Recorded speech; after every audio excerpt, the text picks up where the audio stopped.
माझ्या लेकरा, हा काळ काही साधा नाही. ही तीच वेळ आहे ज्या गोष्टी परमेश्वराने तुझ्या अंतःकरणात रोवून ठेवल्या आहेत त्या जागृत करण्याची.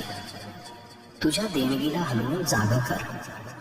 तुझ्या आत्म्यात दडलेली ती दैवी शक्ती, तीच तुझी अनोखी सेवा आहे प्रभूसाठी.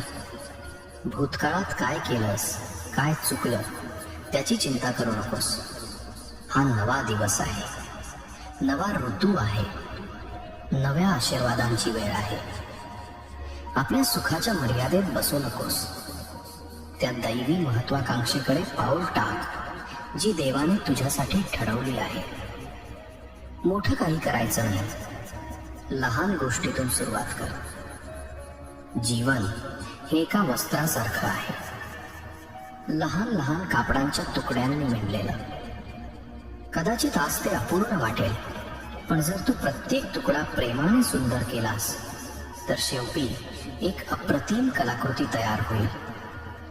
सुरुवात करणे आवश्यक आहे, निर्णय तुझा आहे. अंधकारमय शक्ती तुला फसवू पाहत आहेत. ते म्हणतात देव तुला वाचवू शकत नाही, पण त्यांच्या शब्दांवर विश्वास ठेवू नकोस. देव तुझ्या संघर्षांपेक्षा महान आहे. तो तुझ्या प्रत्येक अडचणीवर विजय देऊ इच्छितो. आता ते अशक्य वाटेल, पण म्हणूनच प्रार्थना कर आणि सर्व गोष्टींसाठी प्रभूवर विश्वास ठेव. काही लोक नेहमी सांगतील उद्याची आशा नाही, पण मी सांगतो लेकरा, हा नवा दिवस आहे. ज्या गोष्टींनी तुला रोखून ठेवलं होतं त्या आता सूर्योदयासोबत नाहीशा होत आहेत. देवाने ज्या क्षणी तुला निर्माण केलं त्या क्षणापासून तुला महानतेसाठी निवडलं आहे.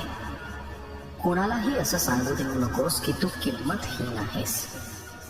जेव्हा शंका तुझ्या आत्मसन्मानावर वार करेल तेव्हा लक्षात ठेव, तू देवाचा अंश आहेस. सत्यावर उभं राहा. भय दाखवून जग तुला मोडायचा प्रयत्न करेल, पण तू तुझ्या अंतःकरणातील योग्यतेवर ठाम राहा. प्रेमाचं सत्य बोलशील तेव्हाच तू खऱ्या आशीर्वादात न्हालेला असशील. सगळे दूर जातील, पण देव नेहमी तुझ्या सोबत उभा असेल, शांतपणे, प्रेमाने. ईश्वर तुझ्यावर कृपा करो. जर तुला वाटतं ही वाणी तुझ्या जीवनात समृद्धी आणू शकते तर ती आपल्या हृदयात साठव आणि दुर्लक्ष करू नकोस. स्वामींचा आशीर्वाद तुझ्यावर असो.